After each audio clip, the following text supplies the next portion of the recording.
Quinto Congreso de Apologética Católica, dedicado a la Santísima Virgen María, con el lema Hagan lo que Él les diga, tomado de San Juan, capítulo 2, versículo 5. Te invita Ministerio Apologético Don Bosco, Radio Misericordia Juvenil, Red de Psicólogos Católicos y San Benedetto Collection. A continuación nos acompaña el señor Dante Urbina, esposo, padre, de nacionalidad peruano, economista, filósofo, teólogo, conferencista y apologeta católico. Estudió Economía en la Universidad Nacional Mayor de San Marcos. Realizó su maestría en Economía en la Universidad Complutense de Madrid. Además de su formación formal, estudió filosofía y teología de forma autodidacta, lo que lo llevó de ser ateo a convertirse al cristianismo y abrazar la fe católica. El señor Dante vivió un periodo de ateísmo activo y crítico, según él mismo relata, y rechaza la idea de Dios y del catolicismo. Pero en su búsqueda intelectual mediante filosofía, teología y análisis riguroso halló argumentos convincentes para la fe cristiana. Fue especialmente impactante para él descubrir las vías clásicas para argumentar la existencia de Dios. Este cambio de vida lo hizo pasar de la crítica a la fe a dedicar su vida profesional y personal a defender radicalmente el catolicismo. Es economista de profesión. Con su formación universitaria, teórica en filosofía y teología, combina ambos campos, economía y apologética. Ha trabajado como docente universitario en Perú. El señor Dante Urbina ha escrito varios libros de apologética católica, entre ellos Dios existe, el libro que todo creyente debe leer. Dios sí existe. ¿Y cuál es la iglesia verdadera? En sus obras ofrece argumentos filosóficos, históricos y bíblicos para defender la fe católica y responder a objeciones comunes de ateos, protestantes u otras corrientes críticas. Participa como conferencista en muchos países de habla hispana, Perú, España, México, Argentina, tanto en contextos académicos como en ámbitos de evangelización apologética. A continuación, nos acompaña el señor Dante Urbina con el tema Lo especial de la Virgen María. Muy buenas noches, hermanos. Bienvenidos al quinto Congreso de Apologética Católica, nuevo en su ardor, nuevo en su método. Este año dedicado a la Santísima Virgen María bajo el lema Hagan lo que Él les diga. Les comento, el nombre de estos congresos se debe a nuestro expositor del día de hoy. ¿Te acuerdas, Dante, cuando pregunté la primera vez, ¿y cómo le ponemos al congreso? Y antes sale ahí con un documento del Papa Juan Pablo II que hacía mención el documento aparecía que hacía mención sobre proponer una apologética nueva que tuviera ese ardor y ese método nuevo en expresar toda esta maravillosa doctrina y que la podemos enriquecer a través de la disciplina de la apologética. Yo quiero darle las gracias a Ante. Ante nos ha acompañado de los 5, 4, en el segundo no pudo, pero yo sé que hubiera querido estar con nosotros. Dante es uno de los fundadores de este congreso y qué dicha que lo tenemos una vez más acá, en nuestra casa. Qué dicha que lo tenemos acá en Costa Rica. Por ti vamos a comer chifrijo hoy, hermano. Así que por ti vamos a hacer el sacrificio de comer chifrijo casero. Lindsay dice que te hizo el mejor chifrijo de Costa Rica y Dante lo reafirma. Así que, hermano, bienvenido. Virtual te mandamos un chifrijo muy rico. Ya sabes, esta es tu casa. Cuando quieras volver, aquí te estamos esperando. Por aquí está Gina, por aquí están otros hermanos que estuvieron contigo compartiendo durante este tiempo. Y sí, bien, unas caritas conocidas. bienvenido, hermano. Muchísimas gracias una vez más. La sala es tuya. Excelente. Muchísimas gracias por el espacio, muchísimas gracias por el cariño. Voy a pasar a desarrollar el tema y luego dar un espacio para preguntas. Quiero compartirles el tema de cuán especial es María, demostrado con la Biblia, la tradición y el magisterio. Pero quiero tomar esto desde un ángulo especial. María como Reina del Cielo. Y quiero empezar esta exposición con la siguiente cita. Abro cita. Llamarla Reina del Cielo es un nombre suficientemente verdadero y aún así no la hace una divinidad. ¿De quién es esta cita? Que dice que llamarla Reina del Cielo es un nombre suficientemente verdadero. No es de San Alfonso María Ligorio, no es de San Luis María Griñón de Montfort, no es de San Maximiliano Kolbe, es de Martín Lutero. Es una cita de Martín Lutero en su comentario al Magnificat, escrito en 1521, para fecha en la que ya había roto con el catolicismo. Entonces, es curioso cómo el iniciador mismo del protestantismo, en cierto modo el padre del protestantismo, no tiene problema con afirmar que llamar a María Reina del Cielo es un nombre suficientemente verdadero. Y hoy en día, tantos protestantes repudien el que se pueda llamar a María así. ¿Qué ha pasado en medio? Pues que hay muchos malentendidos en torno a la figura de María. Y en esta conferencia voy a desarrollar líneas de evidencia desde la escritura, que pues es vinculante para todos los cristianos, la tradición, que es vista como una fuente relevante en general en la fe cristiana, y en la perspectiva católica es directamente regla de fe, ¿no? Y el magisterio.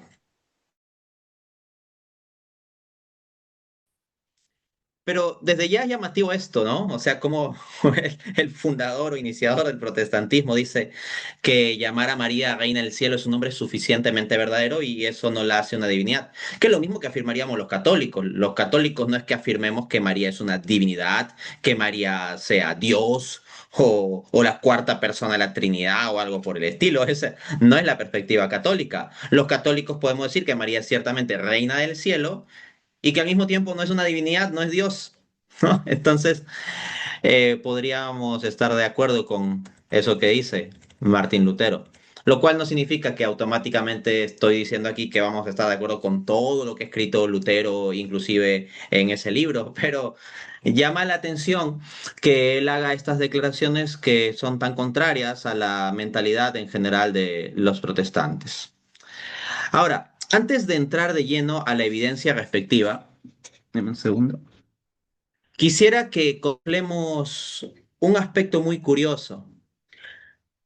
La generalidad de protestantes hoy en día, mayoría, al menos en habla hispana, donde predominan denominaciones de tipo las llamadas evangélicas y las pentecostales, repudian totalmente la idea de llamar a María Reina del Cielo. Ahora bien, sucede que históricamente en el propio protestantismo no tendrían mayor problema con reconocer a María como Madre de Dios. Madre de Dios.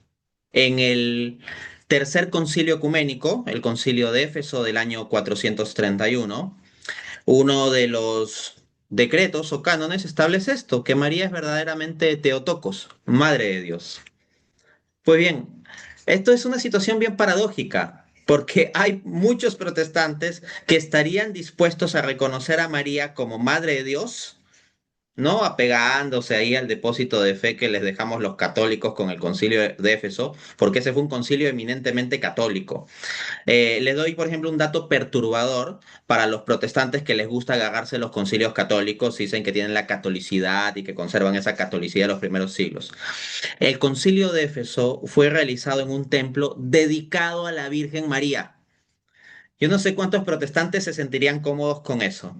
Dicen, nosotros tenemos la catolicidad de los primeros siglos y después los romanistas se alejaron de la auténtica catolicidad. Nosotros tenemos el depósito de la catolicidad de los primeros concilios, de esa catolicidad común, etcétera, etcétera. Y vienen con discursitos como esos. Pero bien, el concilio de Éfeso, que sería parte de esa supuesta catolicidad común que resguardarían los protestantes, fue realizado en un templo dedicado a la Virgen María. Yo no sé cuántos protestantes estarían cómodos con una situación así.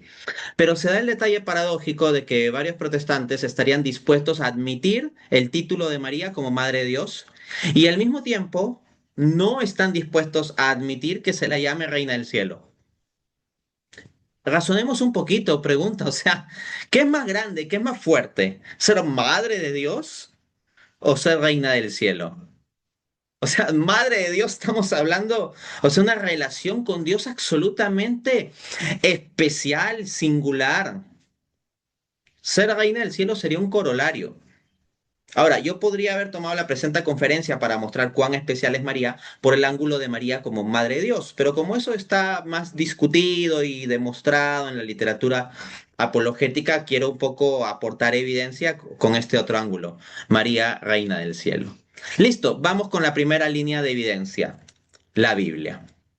Vamos a establecer un silogismo. Primera premisa, la reina es la madre del rey. Segunda premisa, Jesús es rey. Tres, conclusión, por lo tanto, María es reina. Este silogismo se sigue necesariamente. Si las premisas son verdad, la conclusión es verdad. Repito, uno, la reina es la madre del rey. Dos, Jesús es rey. Tres, por tanto, María es reina. Ahora bien, esto puede tal vez sonar extraño para varios, porque la premisa uno está diciendo que la reina es la madre del rey, pero nosotros estamos acostumbrados normalmente, por ejemplo, por las películas o los recuentos históricos que nos hacen, que normalmente la reina sería la esposa del rey. Y como Jesús no se casó, entonces no habría espacio para una reina que sea la esposa del rey. Pero recordemos lo siguiente, Jesús es judío. Y Jesús es el hijo de David y establece el contexto de un reinado davídico. En consecuencia, para examinar el carácter del reino de Jesús, tenemos que tomar en cuenta ese contexto. Por ejemplo, cuando se anuncia precisamente la identidad de Jesús a la Virgen María, cuando el ángel revela la identidad de Jesús, cuando le anuncia, ¿no?, que concebirá y dará luz a Jesús, dice lo siguiente. Lucas 1:32. Este será grande y será llamado Hijo del Altísimo, y el Señor Dios le dará el trono de David su padre. Entonces el reinado de Jesús es planteado como un reinado davídico. Por lo tanto, lo que tenemos que preguntarnos no es sobre la figura del rey o la reina en el contexto de las películas que solemos ver, que pretenden recrear o recrearían eventos históricos donde clásicamente la reina es la esposa del rey. Lo que tenemos que ver es el contexto judío. Y vamos a ello. Jeremías 13:18. Le cito de la versión NBI. Di al rey y a la reina madre, humíllense, siéntense en el suelo, que ya no ostentan sobre su cabeza la corona de gloria. Este texto es alucinante, nos muestra bastante. Está hablando de un rey judío. Dice, di al rey y a la reina madre. Entonces, nos está diciendo que en la estructura de gobierno real en el judaísmo está el rey y no la esposa reina, sino la reina madre, la madre del rey. Es la reina. Pero nos dice algo más fuerte todavía. Humíllense y siéntense en el suelo, que ya no ostentan sobre sus cabezas la corona de gloria. Dice, ya no ostentan, no solo uno de ellos, los dos, ya no ostentan. ¿Qué significa esto? Que de acuerdo a este propio texto de la Biblia, que nos muestra el contexto judío del reinado, no solo el rey llevaría corona, la reina también llevaría corona. Así que protestantes que pueden ver a María con un velo como mujer judía del siglo I, pero que se rasgan las vestiduras y en la iconografía católica eventualmente le ponemos una corona, van a tener que pensársela dos veces luego de la evidencia que voy a mostrar a continuación. Pero ya tenemos que si se establece que María es reina, no sería antibíblico pensarla como teniendo corona, ¿no? Al respecto, el académico Bram Pitre PhD en Nuevo Testamento y Judaísmo Antiguo por la Universidad de Notre Dame. En su libro Jesus and the Jewish Roots of Mary, editorial Image, New York, 2018, capítulo 4, comenta. En el antiguo Israel, la reina del reino no era la esposa del rey, sino su madre. Su título real, reina madre, en hebreo Jevirá, es la forma femenina de la palabra amo, en hebreo Jevir. También puede traducirse como gran señora o señora. Véase Primera de Reyes 15:13, Segunda de Crónicas 15:6, Jeremías 29:2. De hecho, en los libros históricos del Antiguo Testamento, la reina madre ocupaba una posición de gran honor. Ojo, no es simplemente, es que es la mamá del rey, la que parió al rey y ya, pero es simplemente una sierva más. ¿No? Muchos protestantes, o sea, hablan así de María, ¿no? O sea, como que, no, María no es mi madre, María es simplemente mi hermana, es una discípula más. O sea, hay protestantes que hablan como si María fuese así una más de las hermanas de su comunidad, ¿no? Así. Y que llevó a Jesús algo así como uno lleva un objeto en un estuche, como que no hubiese una relación intrínseca. Y si les suena fuerte lo que estoy diciendo aquí, no lo digo sin base. No digo que todos los protestantes digan este tipo de cosas, pero de que se ve, y no pocas veces. Por ejemplo, en mi país, Perú, la iglesia, o para decirlo con más propiedad, denominación, agrupación protestante de más alcance es el llamado Movimiento Misionero Mundial, que es de corte pentecostal. Y el pastor más importante de ese movimiento se llama Rodolfo González Cruz. En una ocasión, en uno de sus programas televisivos, para hablar sobre el rol de María, Rodolfo González agarró un vaso de plástico con agua. Yo, aunque sea, tengo aquí uno de un material un poco más noble como el vidrio. Agarró un vaso de plástico y dijo que María era ese vaso de plástico.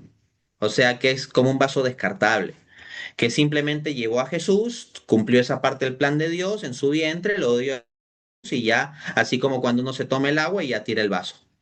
Entonces, de nuevo, no digo que todos los protestantes piensan así, pero al menos el pastor más relevante de la denominación protestante estadísticamente de más alcance en Perú, llegó a hablar en esos términos sobre la Virgen María o el rol de María en televisión abierta. En cambio, lo que nos está diciendo Brand Pitre es que la reina ocupaba una posición de gran honor. No sería un vaso descartable, sino un vaso de honor, que de hecho es uno de los nombres que se da María o de los títulos en las letanías, ¿no? Vaso de honor. Asimismo, noten cómo este académico, que está muy especializado en temas de judaísmo, dice que la palabra de reina madre del hebreo Jevirá también se puede traducir como gran señora o señora. Entonces, cuando los católicos decimos a María Nuestra Señora, estamos en línea con esto. Claro que todavía queda mostrar específicamente que María sería reina, pero creo que se hace bastante obvio hasta este punto, pero lo voy a desarrollar, la evidencia explícita. Pero de ser reina, de ser legítimamente reina, se le puede llamar señora, Nuestra Señora, vaso de honor, etcétera. Primera de Reyes 2:19.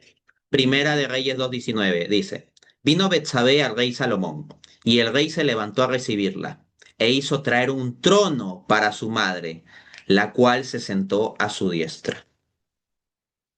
Este es un contexto de reinado davídico. ¿Quién es Salomón? El rey, el sucesor de David, ¿no?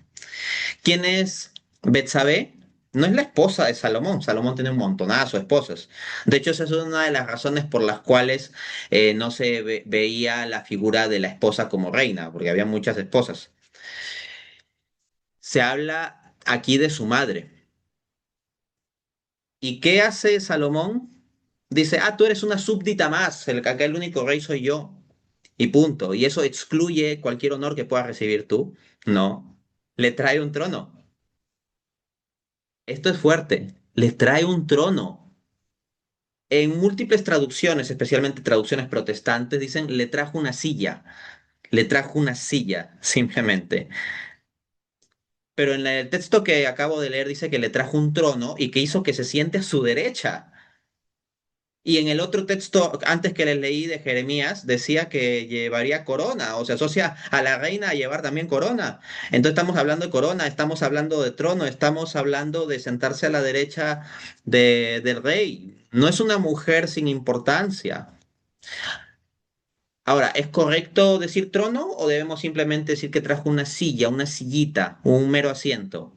Pues bien, el académico Brand Pitre nos informa lo siguiente también en el libro citado, Jesus and the Jewish Roots of Mary, capítulo 4. Es difícil exagerar la importancia de este pasaje, se refiere al de Primera Reyes 2, para comprender la dignidad de la madre del rey. Si bien algunas traducciones dicen que el rey Salomón hizo que trajeran un asiento a su madre, palabra correcta es trono, en hebreo quisé, en griego tronos. Es la misma palabra que se usa en el versículo anterior para describir el trono de Salomón. La clara implicación de sentar a su madre a su lado en un trono es que ella, y no su esposa, era la reina. Entonces acá no hay escapatoria, porque en el versículo anterior se usa la misma palabra hebrea para referirse a donde se sienta Salomón, que es un trono, no una sillita. Entonces vemos que la evidencia bíblica no pone a la reina madre, porque acá no es reina esposa, sino reina madre, como una mujer sin importancia, ¿no? Sino lo contrario. Ahora, alguno podrá objetar, bueno, Dante Brand Pitre será todo lo erudito con su PhD por la Universidad de Notre Dame y todo eso. Claro que hay youtubers que simplemente desprecian eso y dicen, ah, pero es que es católico, ¿no? Entonces no vale. Bueno, les cito una fuente protestante en todo caso, para que estén contentos, los críticos, ¿no? Aunque con nada se contentan. Bueno. Les cito el New Bible Dictionary, es una fuente enciclopédica protestante. En la entrada Queen, o sea, reina, del New Bible Dictionary, InterVarsity Press, Downers Grove, 1996, página 993, leemos. La figura más importante de la casa, en la casa real, tanto en Israel y Judá como en las tierras vecinas, era la reina madre. Era la preeminente entre las damas de la corte y se sentaba a la derecha del monarca. Betsabé, Primera de Reyes 2:19. Coronada. Neushta, Jeremías 13:18. Su posición era más que una posición honoraria. Entonces, si alguno me dice, no, este Dante, como es católico, pues quiere venir a decir cosas como que la reina madre se va a sentar a la diestra del rey e incluso coronada, es porque él quiere ver cosas que no están en el texto bíblico, porque es católico. Pero esta enciclopedia protestante te está diciendo las dos cosas sobre los propios textos que yo he citado. Está infiriendo que la reina madre sentada a la diestra del rey, con base en el de Primera de Reyes 2:19, y lo de reina coronada con base en Jeremías 13:18. Así que si algún protestante está fastidiado con eso, no se pelee conmigo, sino con sus propias fuentes académicas.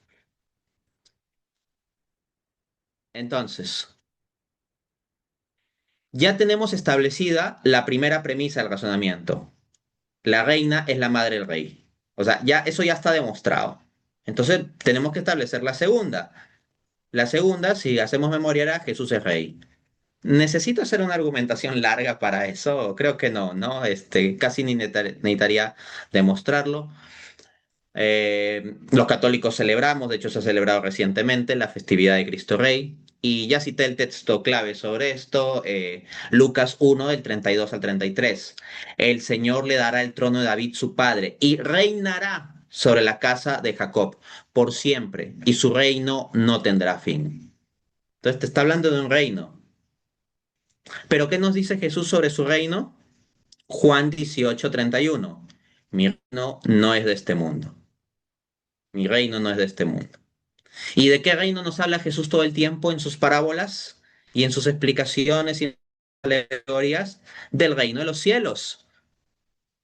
Entonces tenemos a Jesús como rey y fundamentalmente rey de los cielos. En Jesús es rey de todo, claro está, de todo. En Mateo 28, cuando asiente, dice, toda la potestad y toda la autoridad me ha sido dado sobre todas las cosas. Pero si queremos enfatizar algo distintivo de su reinado es que es celestial. Entonces, rey del cielo. Ahora bien, premisa uno, la reina es la madre del rey. Premisa 2, Jesús es rey y rey celestial, rey del cielo. Conclusión inevitable. Tres, como María es Madre de Jesús, creo que no necesito probar eso, ¿no? Conclusión, por lo tanto, María es Reina del Cielo o Reina Celestial. Es inevitable. Entonces la conclusión es forzosa. Pero esta conclusión es además confirmada por el dato bíblico. Miren esto. Lucas 1:28. El ángel le dijo, salve, llena de gracia, el Señor es contigo. ¿Y qué hizo María cuando el ángel la saludó así? Dijo, a cualquiera mujer la saludan así, a cualquier mujer le dicen salve llena de gracia, ¿no? Eso es normal, eso es normal. No, lo que dice el texto bíblico es, miren el versículo siguiente, Lucas 1:29, mas ella, cuando le vio, se turbó por estas palabras y pensó, ¿qué clase de saludo sería este? O sea, el propio texto bíblico nos informa que María se sorprendió que le dirijan ese tipo de saludo, esa clase de saludo. Se quedó turbada por esas palabras. Entonces, esas palabras revelan algo especial. Cuando se dice salve y el título en forma de nombre o pronombre de una persona, normalmente esa estructura morfosintáctica, esa estructura gramatical, se refiere a un saludo a la realeza. Como se dice, salve César. Entonces, salve, coma, y el título, el César, el emperador. Cuando se burlan de Jesús, hacen el uso de esa estructura también. Salve, rey de los judíos. Entonces, cuando hay ese tipo de estructura, no estoy diciendo solo la palabra salve, sino en ese tipo de estructura sintáctica, normalmente en el contexto neotestamentario es para saludar a la realeza, o sea, a los reyes. Entonces, un ángel que en naturaleza es superior a todos los seres humanos, a una mujer judía sencillita del siglo I le dice, salve, llena de gracia. Entonces, claro, María se turba porque le está dirigiendo un saludo que no es común. Y alguien me dirá, no, pero este Dante Urbina, pues, como es un idólatra mariano, entonces él, quiere ver estas implicancias en el saludo del ángel. Bueno, no se peleen conmigo, peléense con el gran académico protestante Craig Skinner, presidente de la Evangelical Theological Society, que en su libro de EBP Bible Background Commentary, InterVarsity Press, Donner Grove, 2014, comentando precisamente 1 del 28 al 29 dice lo siguiente, cito al académico protestante, ni el título, favorecida o agraciada, ni la promesa, el Señor está contigo, eran tradicionales en los saludos, incluso si hubiera sido una persona de estatus. O sea, lo que está diciendo este académico protestante es, oye, el saludo que el ángel le dirigió a María no era tradicional ni siquiera para personas de estatus. Cuando dice ni siquiera, no es que va a ir para personas de más abajo, sino es como más elevado. Entonces, claro, es natural que haya sido chocante para María.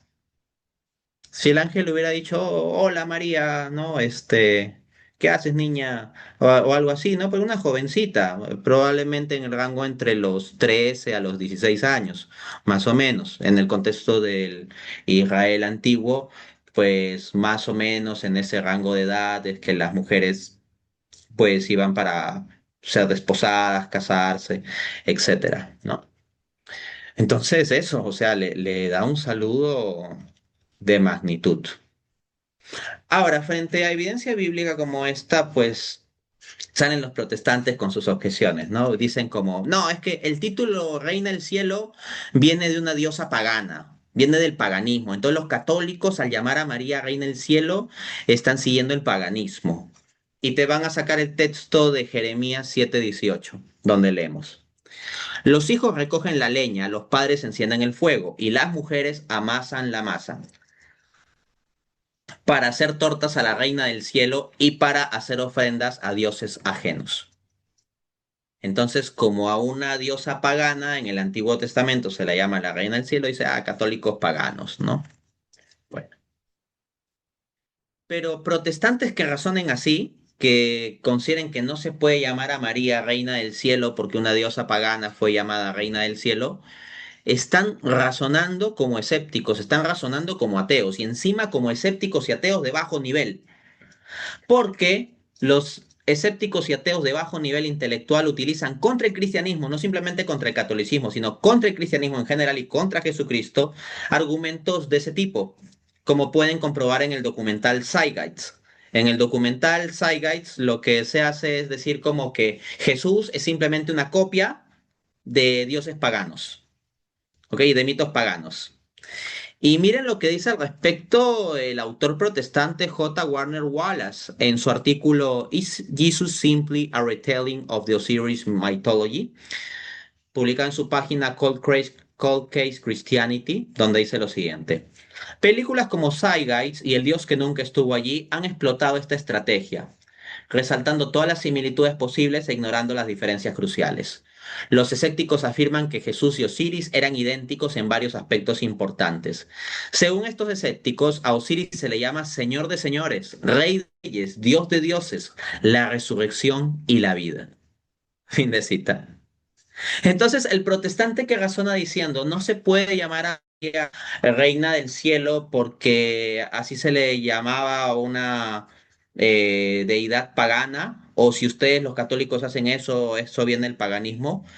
Con esa misma lógica, o sea, podría decirse que no se puede llamar a Jesús rey de reyes o señor de señores, porque resulta que en el paganismo a Osiris se le daría un título como ese. O la resurrección y la vida. Jesús se llama a sí mismo, yo soy la resurrección y la vida en Juan capítulo 11. Entonces es un argumento absurdo que se destruye a sí mismo. Pero vamos a otro tipo de objeción.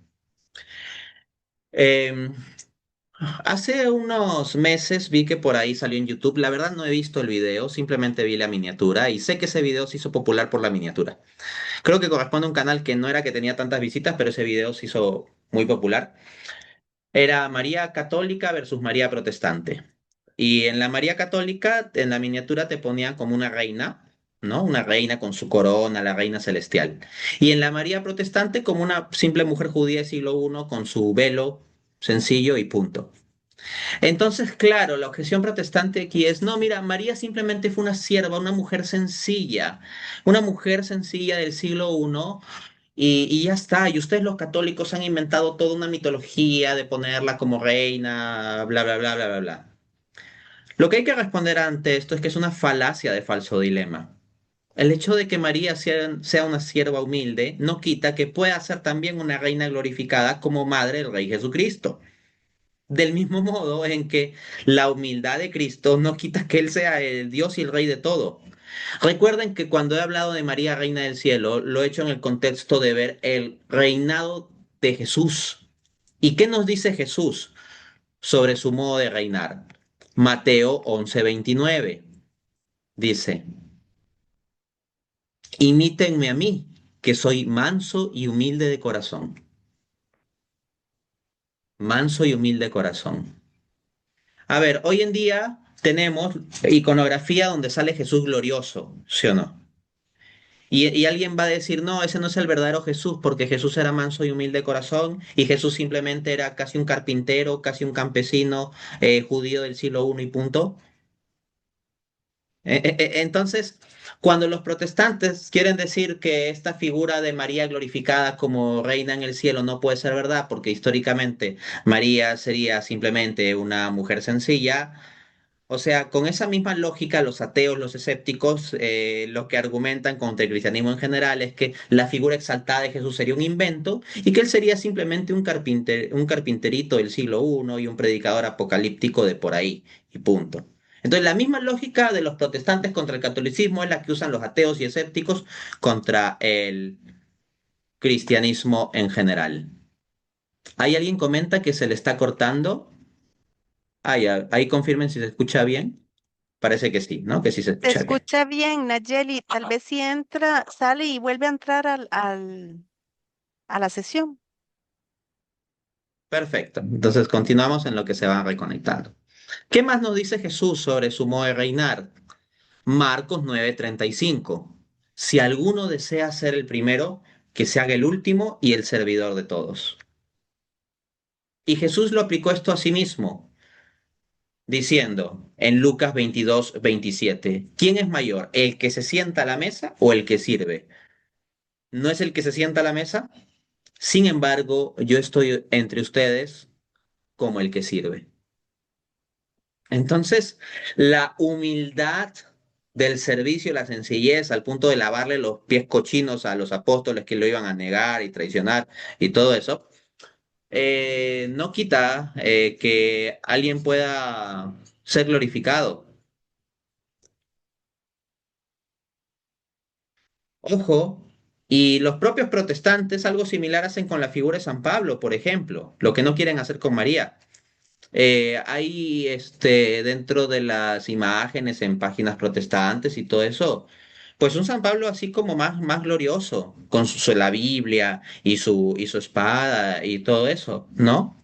Pero ¿qué dice Pablo sobre sí mismo a lo largo de su vida? Que está perseguido, que él, como los demás cristianos, son escoria del mundo, que ni en la propia iglesia donde iba a veces lo recibían bien, etcétera, etcétera. Entonces no son aspectos contradictorios. María es ambas cosas, es la mujer judía sencilla del siglo I y reina del cielo, porque los primeros serán los últimos y los últimos serán los primeros. Así que protestante que piense que está descartado que María sea reina del cielo, porque históricamente fue una mujer judía sencilla y humilde, es que no está entendiendo de qué trata el cristianismo, es que no está entendiendo de qué trata la predicación de Jesús, es que no está entendiendo de qué trata el reino davídico, celestial. Ahora, vamos a ver que esto que he mencionado sobre cómo es el reino, cómo reina Jesús, cómo es un reino, cómo es un rey en ese contexto, se cumple para María. En Lucas capítulo 1, ¿qué dice María sobre sí misma? Lucas 1:38, He aquí la esclava del Señor, hágase en mí según tu palabra. Ahora bien, mientras más esclavos somos de Dios, ¿qué pasa en la otra vida? ¿Somos más rebajados o más glorificados? Más glorificados. Entonces, si María es la esclava del Señor, conforme, aunque pese a los protestantes, conforme registra la Escritura, singularmente, entonces tiene que ser especialmente glorificada, pues. Entonces, de nuevo, era una falacia, falso dilema esa miniatura, como o María es la sierva humilde, mujer judía sencilla del siglo I, o es una reina glorificada celestial. Señores, no es una contradicción, es la verdad de la esperanza cristiana, las dos cosas. María también sufrió como mujer sencilla. Y entonces no podemos negar que tenga un reinado especial. Como madre del rey, no digo aparte de Cristo o por sobre Cristo, no estoy diciendo eso, no estoy diciendo un reino paralelo al de Cristo o en competencia con el de Cristo, no, simplemente es la reina madre porque es la mamá del rey. Pero ella sufrió como sierva humilde. ¿Y qué nos dice 2 Timoteo 2:12? Si sufrimos con él, también reinaremos con él. Entonces parece que hay protestantes que quieren afirmar para todos los de su denominación o su grupo o para todos los creyentes esa verdad de que reinaremos con Cristo. Ah, pero María no. María no, ¿no? O que María no lo haría de un modo singular. Bueno. Luego, Lucas 1 del 39 al 40. Vemos a María siendo reina madre conforme al estándar de Jesús. Dice el texto, en aquellos días se levantó María y fue deprisa a la montaña, a una ciudad de Judá, y entró en casa de Zacarías y saludó a Isabel. Y en el versículo 56 dice, y María se quedó con ella como 3 meses, y después volvió a su casa. ¿Cuál es el contexto aquí? Isabel es una mujer embarazada de anciana. Lean Lucas capítulo 1, o sea, de forma milagrosa ella quedó embarazada de Juan el Bautista. Ya, pero era muy anciana. ¿Y qué hace María? Que tenía sus propios problemas muy serios por estar embarazada y no de José. Eh, o sea, María ponía en riesgo su vida ahí. Pero María se preocupa por los demás, se preocupa por servir. Va donde su prima a servirla durante 3 meses. Se va a servirla. Ahora bien, la lógica de Isabel cuando recibe a María es, tú eres simplemente una sierva, pues una sierva humilde judía del siglo I y nada más, eres la hermana María, y punto. Así la recibe porque María va en actitud de servicio. No, miren lo que dice Isabel, Lucas 1:43. ¿Cómo se me concede a mí que me venga a visitar la madre de mi Señor? La palabra griega para Señor ahí es Kyrios, que es la palabra griega que se utiliza en el Nuevo Testamento para llamar Señor a Dios. Y quiero que noten lo siguiente, en nuestra sociedad hoy en día muchas veces se desprecia a las personas de la tercera edad, pero a lo largo de la historia de la humanidad, la cuestión ha sido al revés, se ha visto con gran veneración y respeto. Y en particular en sociedades como la judía en el siglo I, las personas, o sea, de tercera edad, recibían veneración y respeto por parte de los jóvenes. Si cierta gente era despreciada y vista como de menos, eran los jovencitos más bien, no los mayores, a diferencia de lo que ha ocurrido en nuestra época posmoderna. ¿Por qué hago este apunte? Porque es culturalmente rupturista el hecho de que no sea María la que se dirija con reverencia a Isabel, que no digo que la trate muy respetuoso, pero lo que vemos aquí, lo interesante es que es Isabel, la mujer mayor, la que se dirige con reverencia a María, que es una, o sea, humanamente hablando, una muchachita. Pero ¿cómo dice, es una sierva judía más? No, la madre de mi Señor, la madre de mi Señor, la madre de Dios, porque ese Señor es Dios y ese Señor es el rey, entonces la madre del rey, entonces es la reina. 1 más 1 es igual a 2. Así es simple. Bien, creo que ya he mostrado suficiente evidencia bíblica para el caso de María, Reina del Cielo. Vamos a la evidencia de la tradición, porque aquí no se trata simplemente de que es mi interpretación privada, particular, aquí como apologista católico en el siglo XXI. Identificar a María como reina celestial es algo que se encuentra en los padres de la iglesia, en lo que fueron los sucesores o los sucesores de los sucesores o de los sucesores de los sucesores de los sucesores de los apóstoles, las generaciones subsiguientes. No pensaban ni hablaban al estilo protestante sobre la figura de María. Miren, por ejemplo, lo que dice San Efrén el Sirio. El cielo en verdad no fue tu madre. Está haciendo un poema como dirigido a Cristo, ¿ya? El cielo en verdad no fue tu madre, sino que tú lo hiciste tu trono. Cuánto más honorable y venerable es la madre del rey que su trono. Esto está en Himno sobre María, su himno número 19. Entonces, lo que está diciendo San Efrén el Sirio, esto es un padre de la iglesia en los primeros siglos, es, oye, el cielo es tu trono, Señor. Jesucristo, tú que eres rey, el cielo es tu trono. Pero el trono es un objeto especialísimo y todo eso, pero un objeto. Entonces, si se debe, o sea, rendir veneración, tratar con sumo respeto el trono de un rey, uno no va a tirar jugo de naranja o de fresa, sino más en el trono de un rey, por ejemplo, o no se sienta así de chistoso. Uno ya tiene respeto por el trono del rey, así como pues uno tiene respeto por lo celestial. En general no se puede hablar a la ligera de las cosas celestiales. San Efraín el Sirio dice, ¿cuánto más debemos honrar a la madre del rey? ¿Y qué es la madre del rey que vimos en el contexto judío? La reina.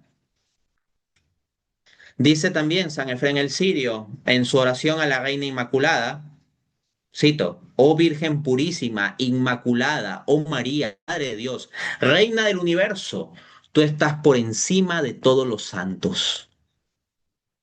Por eso en la teología católica se dice que solo a Dios se debe el culto de la tría, ¿no? Solo a Dios. Si tú le rindes el culto de la tría a alguien distinto de Dios, eso sería idolatría, pues, ¿no? A los santos se rinde el llamado culto de dulia, que es lo que en español normalmente entendemos como veneración. Pero en el caso de María es un culto de veneración eminente. Sería la hiperdulia. Ustedes lo pueden buscar si quieren profundizar en esto. Hiperdulia.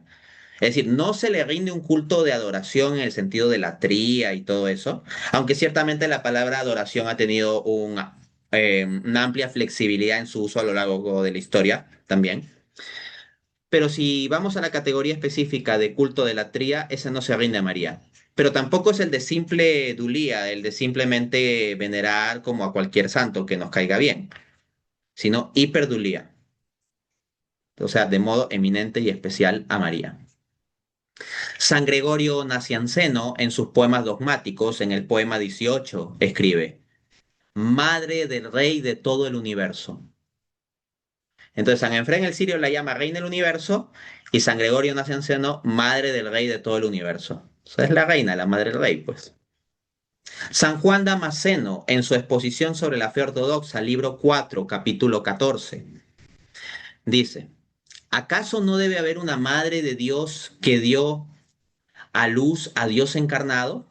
Ciertamente, aquella que desempeñó el papel de sierva y madre del Creador es en todo el sentido de la palabra madre de Dios, señora y reina. Señora y reina. Cuando los católicos en ciertas oraciones nos dirigimos a María diciendo reina y señora, pues tenemos el mismo depósito de fe que San Juan Damasceno, como los padres de la iglesia. Aquí estamos hablando. Y asimismo, noten cómo San Juan Damasceno no cae en la falacia falsa dicotomía de que si María es una sierva, entonces ya no es la reina. No, le llama sierva y reina al mismo tiempo, las dos cosas. Porque esa es la verdad del cristianismo, que el rey ha de servir. El rey Jesucristo está entre nosotros como el que sirve. Que María fue una mujer sencilla que se mantuvo mucho, la mayor parte del tiempo callada, que no se ponía así como figura de protagonismo. Claro, porque en el modo de reinar de Cristo es lo que corresponde. Pero luego en la gloria también hay otras cosas que corresponden.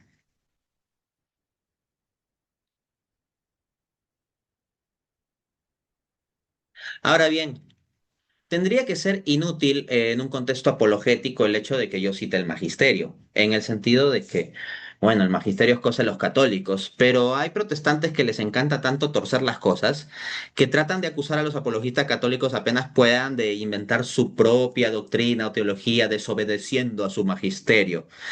Entonces, bueno, voy a tener que dar fuentes también de magisterio para evitar pues esas sin razones a las que algunos apelan. Voy rápidamente con estas citas, sobre eso no es necesario abundar mucho. Citas del Magisterio Católico hablando de María como Reina del Cielo. Acá yo no estoy desobedeciendo o inventando lo que me dé la gana. El Papa Gregorio II, en su carta leída ante los padres del Séptimo Concilio Ecuménico, fue un momento ahí. El Séptimo Concilio Ecuménico se dio en el primer milenio, en el año 787.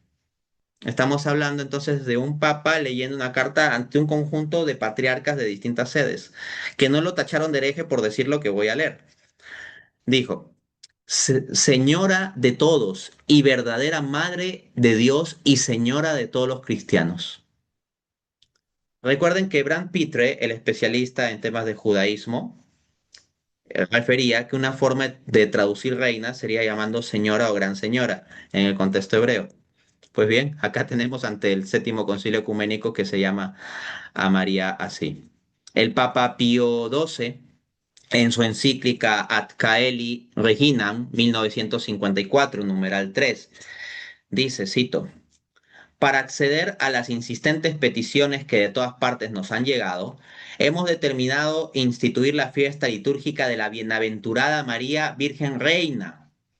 Cierto que no se trata de una nueva verdad propuesta al pueblo cristiano, porque el fundamento y las razones de la dignidad real de María, abundantemente expresadas en todo tiempo, se encuentran en los antiguos documentos de la Iglesia y en los libros de la Sagrada Liturgia. O sea, el Papa no está inventando, está simplemente consolidando solemnemente en forma de celebración lo que viene de los primeros siglos. San Juan Pablo II, en su audiencia general del 23 de julio de 1997, dice, subordinada a Cristo, María es la reina. El título de reina no sustituye ciertamente el de madre. Su belleza es un corolario de su peculiar misión materna y expresa simplemente el poder que le fue conferido para cumplir dicha misión.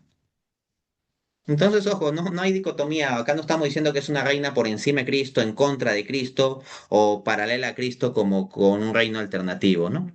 Entonces, reina subordinada al rey, como corresponde también al contexto del reinado davídico. Pero eso no quita que sea una mujer con especial honor, con especial capacidad de intercesión. Última cita, Concilio Vaticano II, Constitución dogmática. Ya no estoy citando acá simplemente una homilía. Constitución dogmática, Lumen Gentium, 1964, numeral 59. La Virgen Inmaculada, preservada inmune de toda mancha y culpa original, terminado el decurso de su vida terrena, fue ensalzada por el Señor como Reina Universal. Reina. La llama una constitución dogmática. Así pues, llamar a María Reina de los Cielos, como dice Martín Lutero, comencé citando a Lutero, cierro cerrando a Lutero, llamarla Reina del Cielo es un nombre suficientemente verdadero. Ciertamente, Lutero se equivocó en muchísimas cosas, pero al menos en esa no.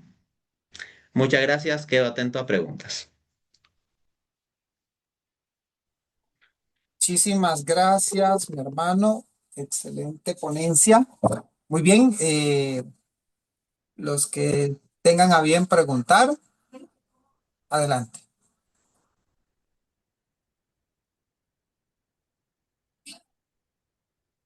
Ahora están tímidos y ayer estaban que no se aguantaban, preguntaron hasta la hora. Hoy están tímidos porque estaba antes.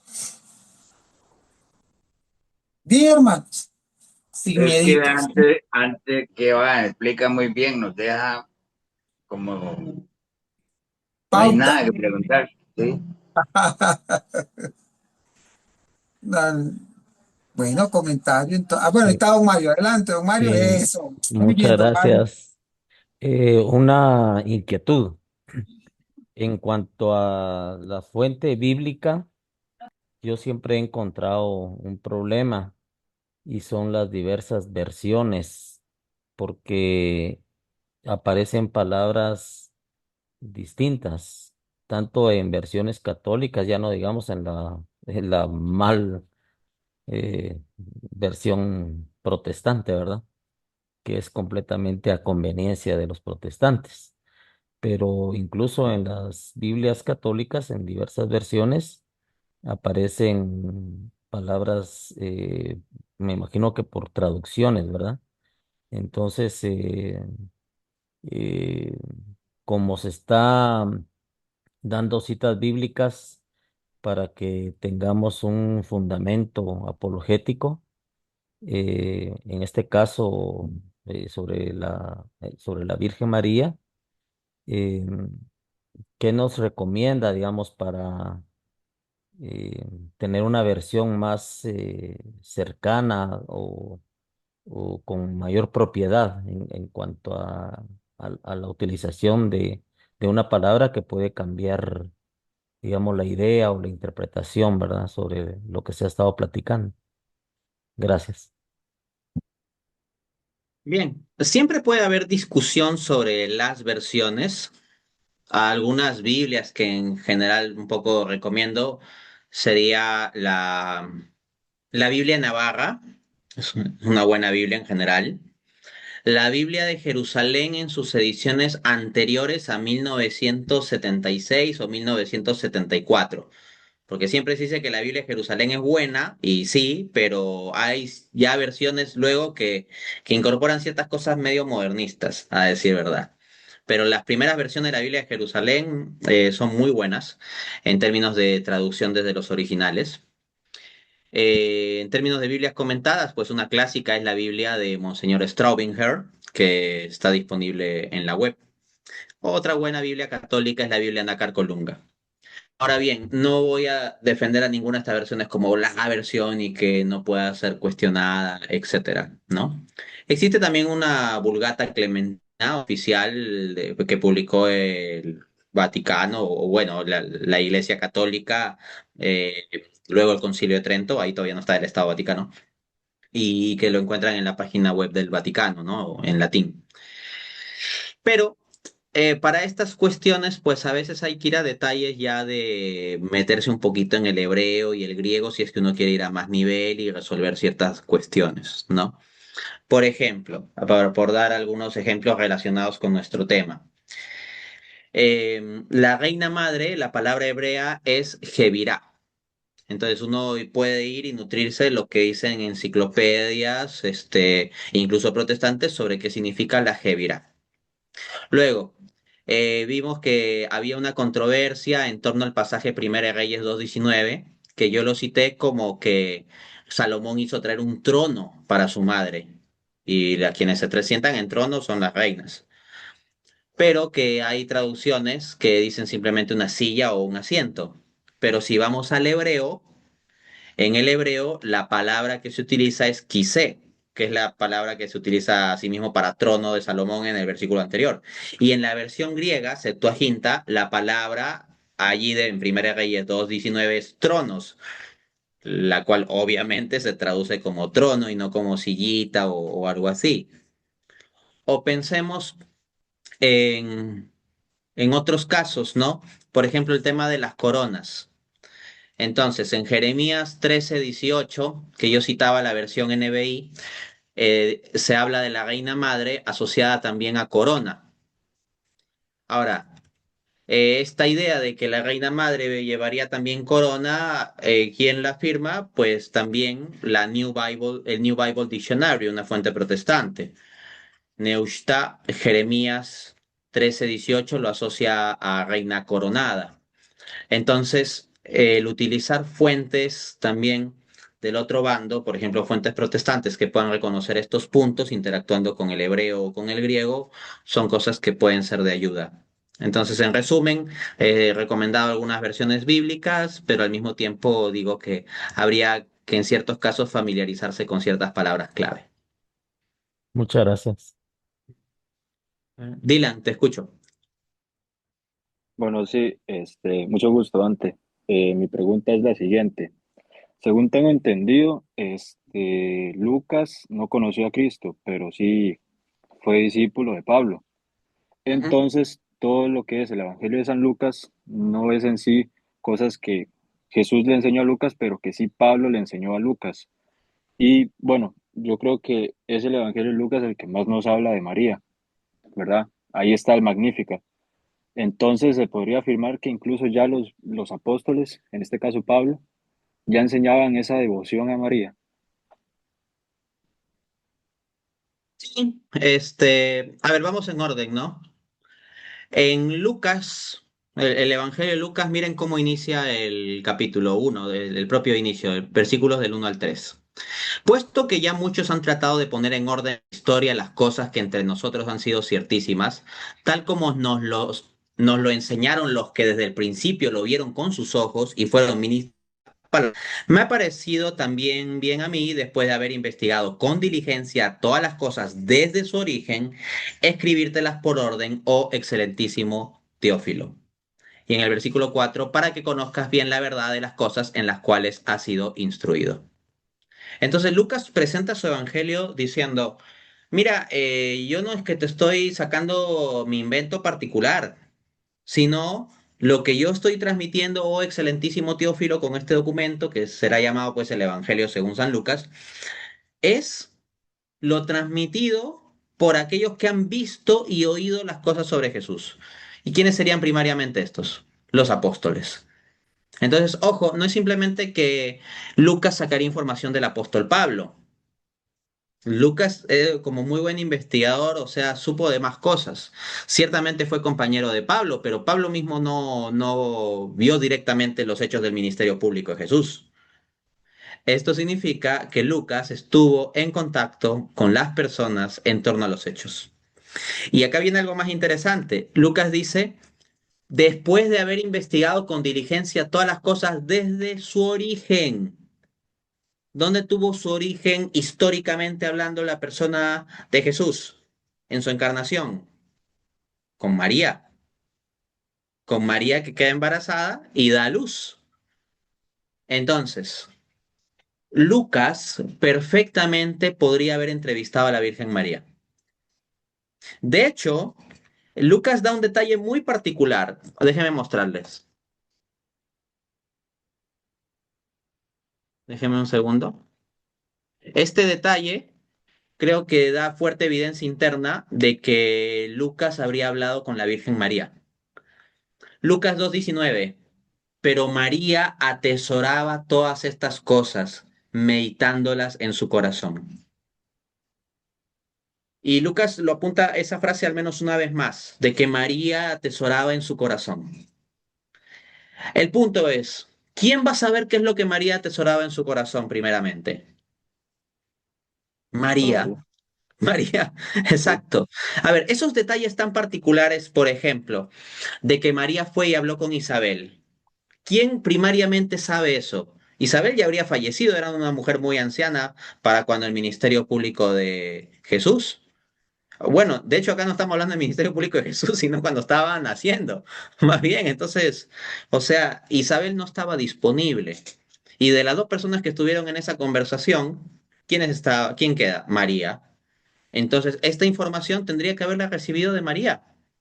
sí, Ahora, alguien dirá, bueno, pero es que lo puedo haber recibido otra fuente que habló con María. Sí, puede ser, puede ser. No digo que no pueda ser, pero tampoco me parece implausible la hipótesis de que Lucas haya podido entrevistar directamente a la Virgen María, hablado con ella.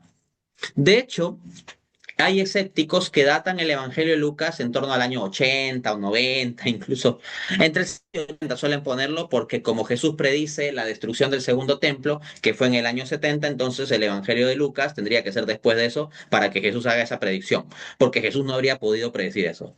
Vamos, somos cristianos, creemos que Jesús, como Dios encarnado, puede predecir. Y de hecho, el libro de Lucas es anterior al libro de Hechos. Y el libro de Hechos no te narra la muerte de Pablo. No te narra la muerte de Pablo, ni la de Santiago, ni la de Pedro. Pero resulta que la muerte de Santiago, de Pablo y de Pedro serían los acontecimientos de muertes más relevantes del pueblo cristiano. Fuera de, claro, está la muerte misma de Cristo, ¿no? El hecho de que el libro de Hechos no lo narre es fuerte evidencia de que fue escrito antes de eso, antes del año 62 o 61, antes de eso.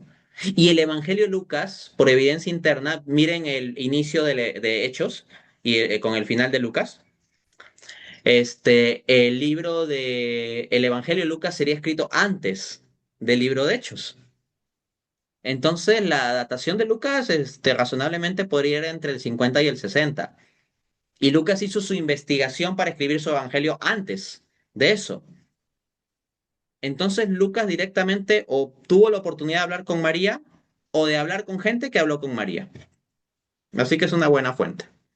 Vamos con Nayeli. ok. Muchas gracias.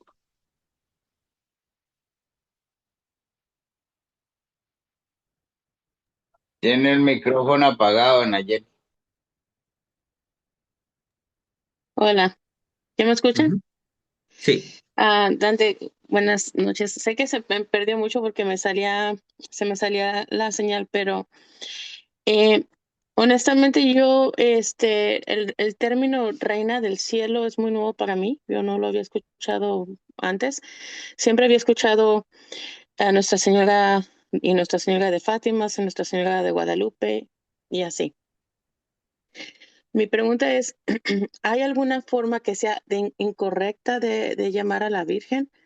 Sobre todo cuando hay tantas advocaciones, porque yo he escuchado gente que llama ah, en diminutivo, como con cariño, en lugar de ser Nuestra Señora, podrían decir mi Lupita, en lugar de decir Nuestra Señora de Guadalupe. ¿Eso es incorrecto? ¿Es una falta de respeto? ¿Está permitido? Bien.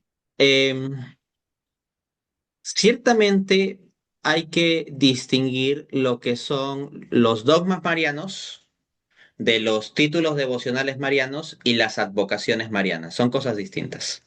Ujú, Los dogmas marianos son solo cuatro, que se han ujú, establecido dogmáticamente y todo católico está vinculado a afirmarlos.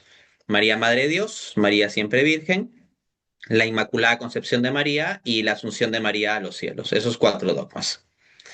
Luego están los títulos que en la espiritualidad católica no son exactamente dogmas, ¿no? Pero son títulos que se utilizan en la espiritualidad y tradición católica. Y dentro de eso, pues a María se le llama reina, reina del cielo.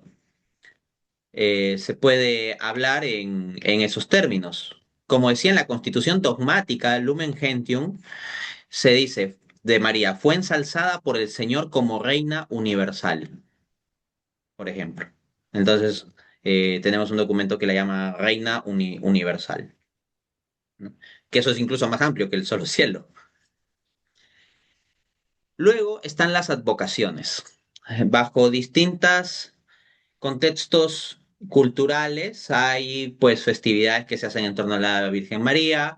También estaría pues la posibilidad de que la Virgen María tenga apariciones. Eso no es parte de la fe pública, un depósito de fe pública, no es dogma, pero son revelaciones privadas y así la Virgen puede aparecer en Fátima, en Guadalupe, etcétera.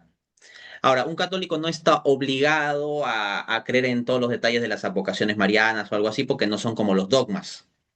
¿Ok?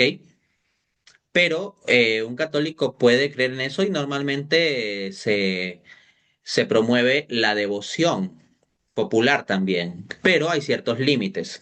Si se quiere saber los límites que de acuerdo a la doctrina católica tendría las manifestaciones de devoción a María, no puedo desarrollarlo todo aquí, daría para un tema entero, pero hay que leer la encíclica Marialis Cultus del Papa Pablo VI. Repito, el documento Marialis Cultus del Papa Pablo VI. Ahí van a ver los fundamentos, alcances y límites de la devoción popular mariana. Dentro de eso ya esto no es un decreto dogmático, esto sí es pues un asunto de análisis.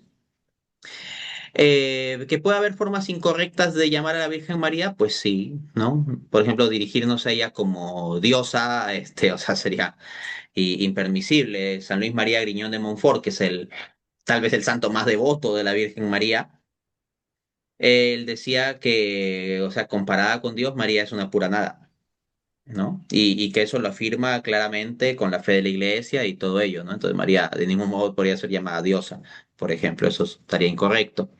Entonces sí puede haber formas incorrectas de llamar a la Virgen María. Ahora, sobre el caso particular que me comentas de decirle Lupita como refiriéndose de forma cariñosa a la advocación de Guadalupe, yo no le veo particularmente problema. En gran parte el problema está en la intención y no veo ahí falta de respeto, sino gran cariño, ¿no? Gran cariño. Me refiero al mera forma de llamarle. No estoy diciendo con esto que todo lo que hagan y piensen las personas que le dicen Lupita a la Virgen de Guadalupe está bien, ¿no? O que se valida la serie La Virgen de Guadalupe, o que si un criminal tiene a Lupita tatuada en la espalda, entonces yo estoy diciendo que está bien. No, no, no estoy diciendo eso. Pero lo que digo es, al menos la intención del cariño no es lo mismo que la falta de respeto, ¿no? Hay quienes pueden dirigirse a Dios de forma muy cercana también y familiar, y sin que eso sea falta de respeto. Y ciertamente Dios merece muchísimo más respeto, infinitamente más respeto que la Virgen María, porque Dios es Dios, la distancia entre María y Dios es infinita, ontológicamente hablando. Y resulta que Jesús nos enseñó a llamar a Dios Abba, Abba, Padre. Pero nosotros cuando lo traducimos como Padre suena como más formal, ¿no? Pero si nos vamos al contexto en que habló Jesús cuando dice Abba, es como decir papito.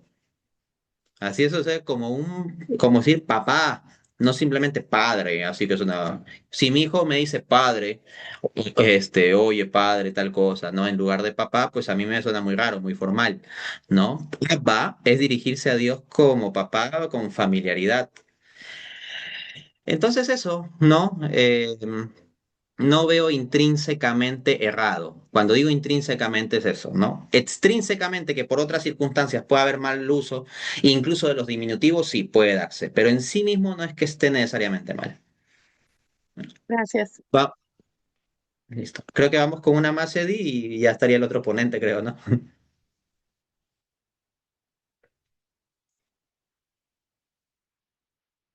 A ver, vamos con Luis González Rodríguez. Tu micrófono. Aquí estoy ya. Ujú. Eh, yo te he visto en muchos diálogos, debates con protestantes. Eh, bueno, yo estoy en formación, pero ahorita citabas a Lutero y pues como los protestantes son solo Biblia, solo escritura, y tú les das tanta evidencia sobre María, ¿cuál es tu punto de vista del por qué ellos tanto odio a María? Es algo que siempre me he preguntado, siempre le he querido preguntar a un apologeta, el cual ustedes dan tanta evidencia y ellos simplemente pues se ciegan a esa evidencia. ¿Qué es lo que piensas tú sobre esto? Es un problema amplio y complejo, habría que analizar en cada caso, pero sí se puede decir que como mínimo hay una animadversión en gran parte del mundo protestante a la devoción mariana.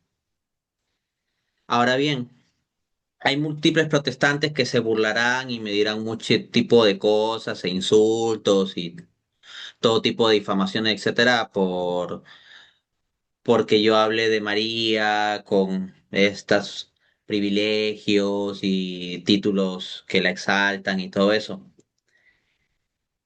Pero es que si me van a apedrear a mí o si me quieren hacer memes o sacar frases de contexto, etcétera, o sea, eso habrían hecho con los padres de la iglesia.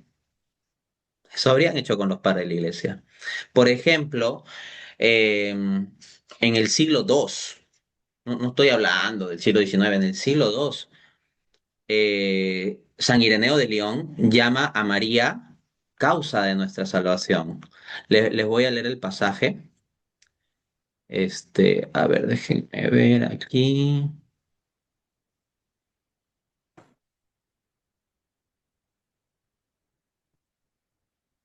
Sí, es en contra de las herejías.